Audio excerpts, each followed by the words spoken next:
Marcus and Sarah's love story began in high school hallways, blossomed through years of world exploration, and solidified into a beautiful marriage at 24 and 23. For 6 blissful years, they were the perfect child-free couple, rolling their eyes at baby talk, joking about causing chaos in nursing homes when they grew old together, and building their dream life in a house his successful career had provided. Both had been crystal clear from day one. No children. Ever. Marcus simply didn't want them, and Sarah needed birth control for serious health issues anyway. Their mutual distaste for kids was one of the foundations of their relationship, a shared vision of a life focused entirely on each other. But something shifted in year 6 of their marriage. Sarah began making strange comments about their spacious yard, imagining children running through it. She'd bump into sharp counter edges and muse about the dangers for hypothetical kids.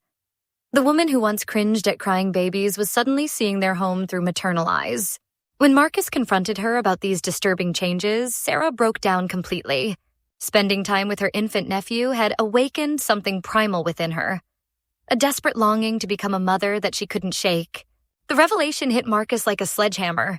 The woman he'd married, the partner who shared his vision of a child-free future, was gone. Their first massive fight ended with Marcus being brutally honest.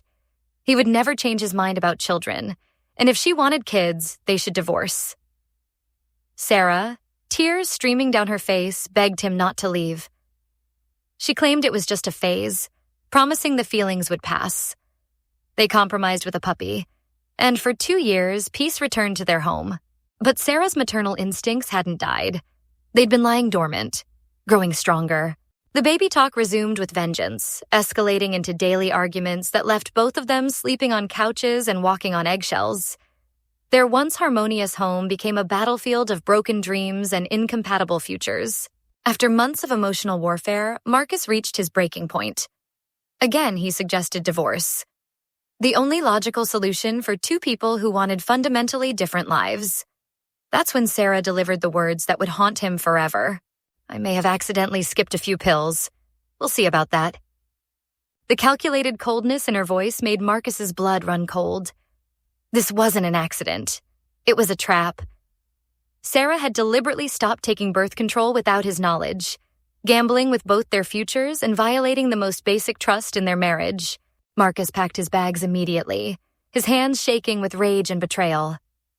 "If you're pregnant, I'm divorcing you and I will not be part of that child's life," he told her, his voice deadly quiet. 2 days later, Sarah's text arrived with a photo that shattered his world. A positive pregnancy test with the caption, "You're going to be an amazing dad. Please trust me." The woman he'd loved for over a decade had just destroyed their marriage with reproductive coercion. Marcus called his lawyer within the hour. The divorce proceedings were brutal. Sarah gave birth to a son, Marcus's biological child whom he'd never wanted and would never know. Court documents established child support payments and, crucially, Marcus's right to remain completely absent from the child's life with Sarah's agreement. She'd won her baby, but lost her husband forever. For 4 years, Marcus maintained his boundaries despite constant harassment from Sarah's family demanding visits and phone calls. He saw his son only in a few photos his mother shared, and once when Sarah, accidentally, walked past his workplace with the toddler. A calculated move when his company offered Marcus a life-changing promotion requiring relocation 8 hours away. He jumped at the chance. Better pay, new challenges, and blessed distance from the drama. He followed every legal protocol, updating child support calculations and officially notifying Sarah of his move through proper channels. Sarah congratulated him on the promotion, seemingly accepting his departure. Then came the legal ambush. Her lawyer served papers claiming Marcus's move would cause emotional distress and have a negative impact on the minor's mental and physical well-being. Suddenly, the man she'd agreed could have zero contact was vital to their son's welfare. The hypocrisy was staggering. Family members from both sides attacked Marcus for abandoning a child he'd never been part of raising. They claimed his mere presence in the same town was somehow beneficial, despite 4 years of evidence to the contrary. Even his own parents, who actively participated in his son's life while respecting his choice to remain absent, questioned his decision to move. The cruelest revelation came from his brother-in-law. Sarah had been harboring hope that Marcus would eventually change his mind and embrace fatherhood. 4 years of maintaining boundaries, legal agreements, and explicit statements hadn't convinced her that his no was permanent.